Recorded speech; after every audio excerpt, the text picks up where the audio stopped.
ঠাকুমা, ঠাকুমা, আজ একটা গল্প শোনাও না। আজ তো রবিবার, ছুটির দিন, একটা গল্প শোনাও না। আচ্ছা বেশ, এইখানে চুপটি করে বস, দেখি তোকে একটা মজার গল্প শোনাচ্ছি। ঠাকুমা আজ রাজকুমারের গল্প শোনাবে। ওই সব কিছুই নয় রে খোকা, আজ একটা আলাদা গল্প শোনাবো। শোন তাহলে। রতনপুর নামে এক ছোট্ট গ্রাম ছিল। সেই গ্রামে বিনয় আর তার স্ত্রী মেঘা বসবাস করত। বিনয় ছিল খুব পরিশ্রমী। সে রোজ সকালে হলে মাঠে গিয়ে তার জমিতে চাষ করত, তার বাড়ির গরু বাছুরে দেখাশোনা করত, তারপর বাজারে গিয়ে আনাজপাতি, শাকসবজি, চাল ডাল কিনে আনত।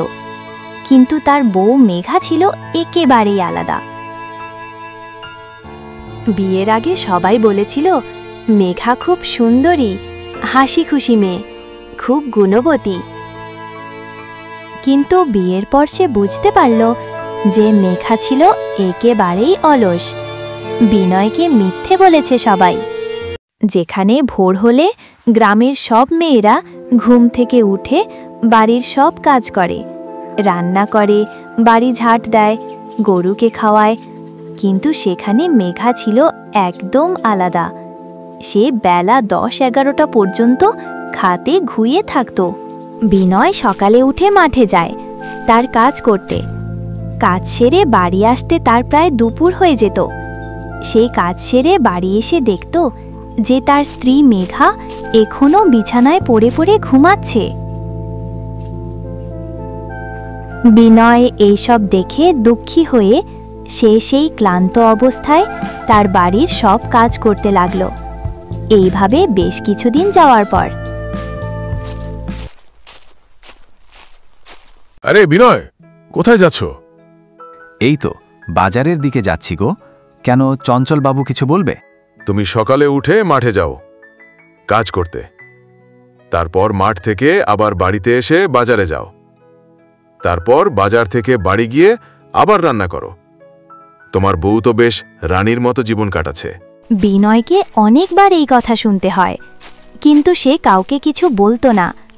শুধু মন খারাপ করে সেখান থেকে চলে যেত আর ভাবত যে তার বউ একদিন নিজের থেকে বদলাবে। গিন্নি, আমি একটু বাজারের দিকে যাচ্ছি, তুমি বাড়িঘর সব ঝাড় দিয়ে রাখবে, আমি বাজার থেকে এক্ষুনি আসছি। বলুন দাদা, কি চাই আপনার? দাদা, আলু দাও তো 2 কিলো, আর ডাল দাও 1 কিলো, আর ওই মশলার প্যাকেট দাও একটা। ঠিক আছে দাদা, দিচ্ছি, এই নাও। বিনয় বাজার থেকে বাড়ি ফিরে দেখে, গিন্নি, গিন্নি গো, এই নাও বাজার নাও, গিয়ে ঝটপট রান্না করো। কি হলো, আসছে না কেন? বাড়ির ভেতরে গিয়ে দেখি তো। এ কি গিন্নি, তুমি এখনো ঘুম থেকে ওঠোনি? বাড়ি ঝাড় দাওনি?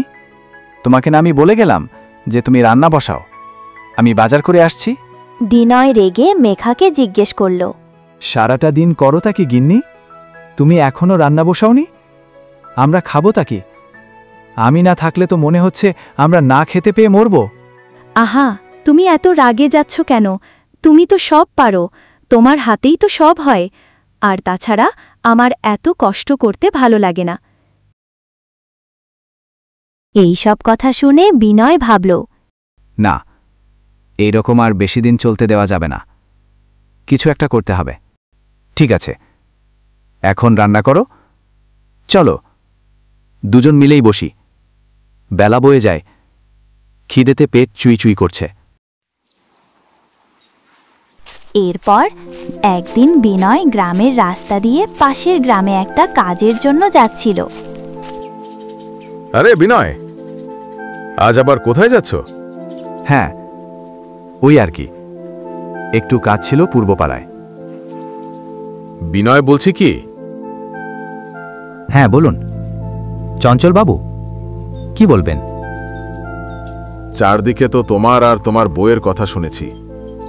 তুমি তোমার বাড়ির সব কাজ করো, আর তোমার বউ শুধু বসে বসে খায়। তো এর কোনো উপায় বের করেছো কি? কি উপায় বের করব চঞ্চলবাবু? কিছু বুঝতে পারছি না। আমার কাছে একটা ভালো উপায় আছে, বলবো।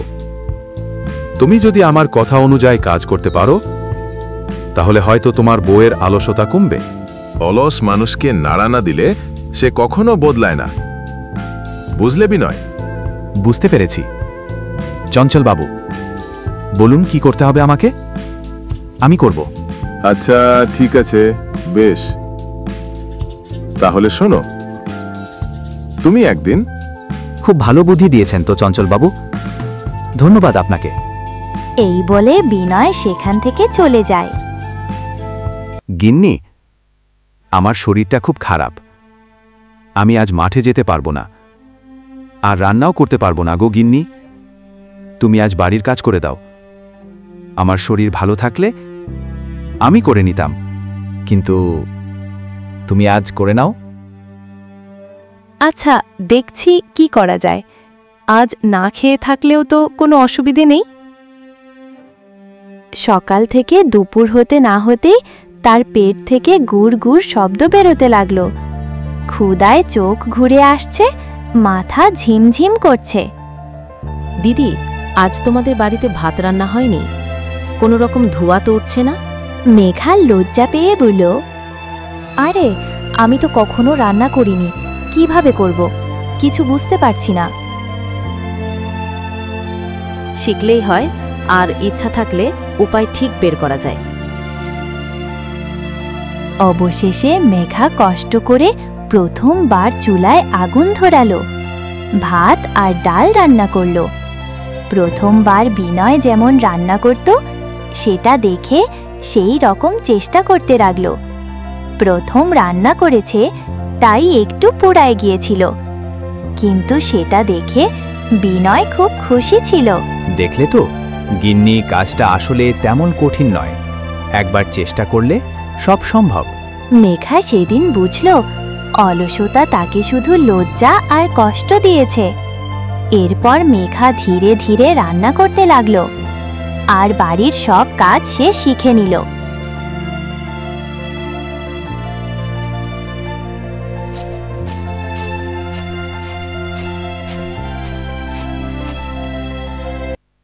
আরে বিনয়, কি শুনেছি? তোমার বউ তো পুরো পরিবর্তন হয়ে গেছে, একেবারে অন্য মানুষ। যে আগে কোনো কাজ করত না, সে এখন বাড়ির সবকিছু সামলায়। সবকিছু তোমার দেওয়া বুদ্ধির জন্য সম্ভব হয়েছে। ধন্যবাদ চঞ্চলবাবু। শিক্ষা: অলসতা মানুষের জীবন নষ্ট করে দেয়, কিন্তু চেষ্টা করলে যে কেউ বদলাতে পারে। কাজ করলে শুধু নিজের নয়, পারিবারিক সুখও বেড়ে যায়।